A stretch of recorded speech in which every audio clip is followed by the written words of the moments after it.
Halo, selamat sore, Bro Tim Ya, dan Prof. Kakak.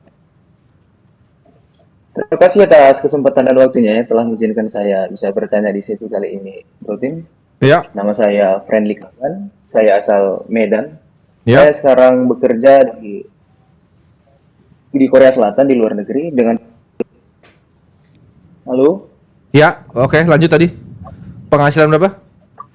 penghasilan saya rata-rata 30 juta sebulan Oke, dan saya bisa mengalokasikan dana ini sekitar 13 sampai 15 juta sebulan. ya, Dan investasi yang saya ikuti sekarang, saya mengikuti jejak Brotim untuk DCA Bitcoin-nya ya, semenjak 3 bulan yang lalu. ya.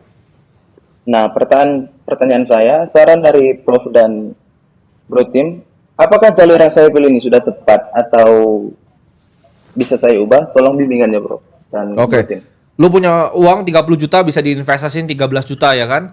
Gampang kalau gua jadi 10 juta taruh Bitcoin, 3 juta gua taruh di money market fund. Lu cari aja money market fund. Kalau di Korea apa? Bitcoin pakai apa Kalau di misalnya beli? Korea Pakai pakai Upbit. saya kurang ikuti update market yang di sini, Oke, Brotim. ya udah beli di Indonesia aja kalau gitu. Uangnya kan bisa ke Indonesia kan? Kamu beli ini aja money market fund yang USD. Oke. Jadi tiga Pertanyaan persen kedua, 3 juta, sorry, 3 juta itu kamu jadiin cash, 10 jutanya di DCA Bitcoin. oke baik. Oke? Terjawab? Ada pertanyaan kedua. Oke, boleh. Tanya lagi. Kita melihat potensi otomatisasi tentang robotika saat ini. Ya. Bagaimana pandangan Bro Tim tentang perubahan peralihan dari pekerja fisik ke humanoid? Bagaimana ini bisa diubah? Maksud saya, Ya. dalam time frame berapa lama ini bisa diubah dalam dunia konstruksi? Oke. Dalam dunia konstruksi ya. Kalau konstruksi itu masih akan agak jauh ya, karena kalau sekarang udah ada yang masang-masangin ubin, tapi itu formatnya bukan humanoid. Jadi kalau lu tanya apakah akan diganti dalam waktu dekat, enggak ya. Tapi semua perusahaan paling besar di dunia, perusahaan yang paling dorong humanoid itu Nvidia, ya. Jensen Huang kemarin baru meeting di Korea, dia bahas perkembangan GPU di sana dan humanoid seperti apa. Dan Tesla kan juga perusahaan yang ibaratnya multi billion dollar ya. Kayaknya perusahaan ini lagi lomba semua untuk menang siapa yang akan menangin humanoid. Karena humanoid akan jadi produk nomor satu umat manusia. Kenapa? HP ini kan 17 juta ya. 17-18 juta itu bisa didistribusin berapa? Mungkin mentok-mentok 1 miliar manusia.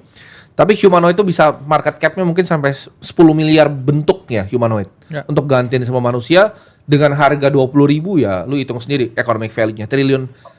Triliun dolar pertama orang mungkin lahirnya dari industri humanoid menurut gua. Yes. Karena humanoid itu ketika udah jadi bagus banget ya, dia bisa bikin humanoid lainnya sendiri. Itu. Jadi economic value-nya itu akan luar biasa dan super gila. Dan ntar akan jadi murah. Lo kalau pikir Neo yang gue beli itu ibarat HP itu masih Motorola yang $3.400 tuh yang gede itu kayak balok. Bisa pukul orang sampai mati. Nah, itu masih Motorola. Nanti kedepannya iPhone-nya itu akan luar biasa, tapi implementasinya kapan 10 tahun lagi. Tapi di saat itu nyampe ya digantiin semua pekerjaan karena liftnya yang Neo aja bisa ngangkat 3 kali beratnya. Neo tuh bisa ngangkat 3 kali berat badannya, itu luar biasa gitu. Jadi ya kita lihat nanti ke depannya akan seperti apa ya. Jadi semoga terjawab ya. Yes. Yes, thank you Bro Tim dan Prof. Eka. Oke. Nah, itu aja untuk penelpon kita hari ini. Penelponnya Yes. habis dulu. Jadi kita akan bahas di dalam. Jadi di dalam itu selama seminggu terakhir dari show yang kemarin terakhir live stream kita ada apa aja sih yang Oke. kita call secara harian ya, Ya. dan member-member yang di sini silakan chat lagi apakah itu benar atau enggak.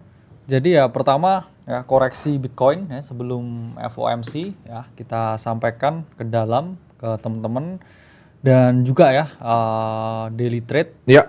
yang kita bikin juga call ya kita masukkan di dalam sini juga itu adalah tahu ya kita bahas juga ya. Ya. Jadi tahu ya kita kasih entry di 404 ya TP pertama di 450 dan dia hit TP pertama. Kemudian ada turtle ya ini juga ya hit pertama TP pertama ya agak naik dikit karena minggu ini banyak altcoin yang nggak swing tinggi juga ya. Recall ya ini hampir TP2 ya dia di TP1 TP1-nya untuk hit dan recall sempat ya top gainer ketika semua merah ya dia top gainer nomor 2 ya. Yang mana ya cukup naik waktu itu market ya lagi merah. Terus ini tadi ya yang ada yang tanyain gimana River masih running ya trade-nya, masih belum close juga, masih jalan ya. Ini tadi yang tahu. Terus ya ini yang posisi ya ini Melania juga udah TP1 ya, masih running ya. Terus kemudian ya ini yang kita ngomong ya, yang jelly Ya, yang betul. kena stop loss 6% cuman Habis itu terbang, duar. habis itu terbang ya. Ini kan kadang emang trading ya. Ya. Trading kita kasih invalidasi di bawah kena wick down. Jepret terus Jadi terbang. invalidasi tapi sebenarnya terbang. Tapi Terbang. Ada yang tetap ngambil salah. spot, tapi ya Ya, tetap salah tetap ya. salah tapi. Cuman tetap ada yang ngambil spot ya, teman ya, namanya trading.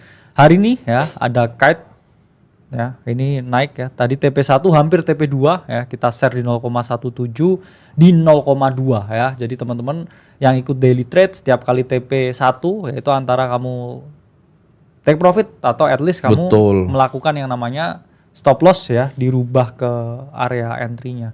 Sambil kemarin kita juga bahas juga nih ya, waktu lagi live trade. Jadi semalam saya nganalisa 3 koin ya.